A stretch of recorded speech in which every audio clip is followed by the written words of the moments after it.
Sur ce tableau, vous avez littéralement tout ce que vous devez savoir pour réussir à monétiser l'intelligence artificielle en 2025.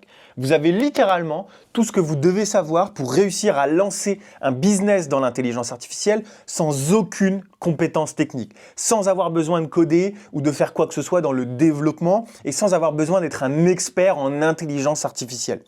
Et tout ça pourquoi? Parce que nous, on va utiliser le modèle du drop servicing. Alors je pense que vous reconnaissez le mot, ça vient du même mot que dropshipping, sauf que nous ici on ne va pas envoyer un produit, on va réaliser un service. Comment ça marche? Dans le dropshipping, on vend un produit à un particulier, le particulier nous paye et grâce à cet argent, on va aller commander un produit en Chine de qualité médiocre.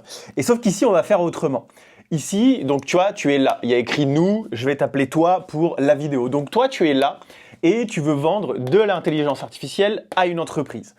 Tu n'as aucune compétence en code, donc comment on va faire? On va aller vendre cette IA à l'entreprise, cette entreprise va nous payer et pendant qu'elle va nous payer, nous, on va aller chercher un développeur no-code, on va lui donner une partie de notre argent et on va se rémunérer avec le reste. Donc, concrètement, qu'est-ce que ça veut dire? Tu vends à une entreprise, tu gagnes par exemple 1000 €. Dans ces 1000 €, tu vas donner une petite partie, entre 200 et 400 € à ton développeur et tu récupères les 600 €.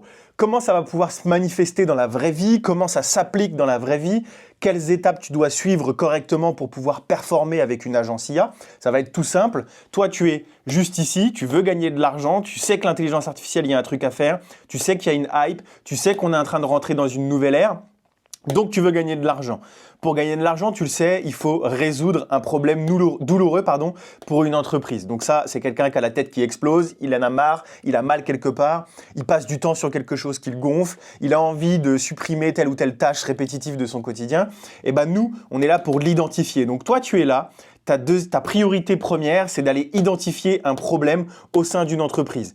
De quoi elle a mal au quotidien? Une fois que ça s'est identifié, et qu'on t'a dit, par exemple, moi j'en ai marre de faire de l'administratif, tu vas aller voir un développeur, donc vous voyez c'est le même dessin qu'ici, tu vas aller voir un développeur et ce développeur tu vas lui dire est-ce que tu es en capacité de résoudre le problème que l'entreprise X, Y, Z m'a dit à cet endroit-là. Il va te dire oui et là tu vas pouvoir aller t'adresser aux entreprises directement.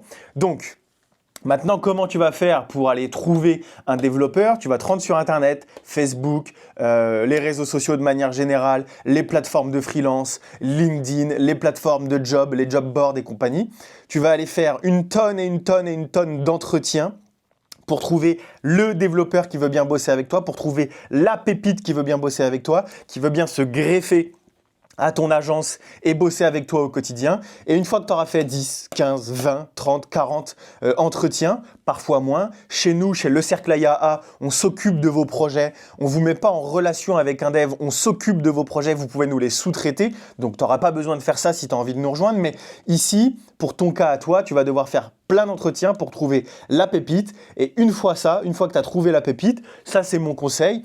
Travaille avec des Européens, francophones européens, travaille avec des Français. En tout cas, quand tu débutes, on vend de la tech, alors il faut de la qualité. Il faut pouvoir discuter correctement avec eux. Potentiellement, il va peut-être aller faire de la maintenance chez ton client. Donc, il faut qu'il puisse aussi parler français avec ton client.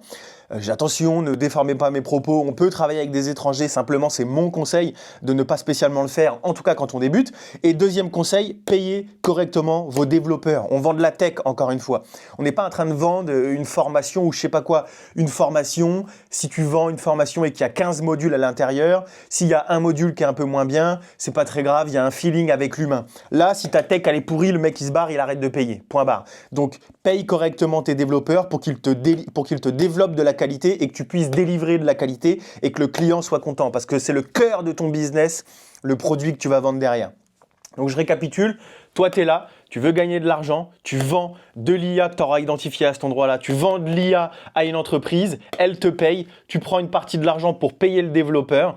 Comment ça se manifeste dans la vraie vie? Tu es là, tu identifies un problème auprès d'une entreprise. Une fois que tu as identifié, tu vas voir un premier développeur que tu vas contacter sur Internet pour lui demander si c'est possible. Ok, maintenant tu sais que c'est possible, tu vends à une entreprise et tu sauras lui expliquer parce que le développeur ici t'aura expliqué. Très bien, maintenant tu vas vendre juste ici et au bout d'un moment, il va falloir trouver un vrai développeur qui va bosser avec toi. Comment on le trouve? On va sur Internet, on fait plein d'entretiens, on trouve la pépite et on le paye correctement.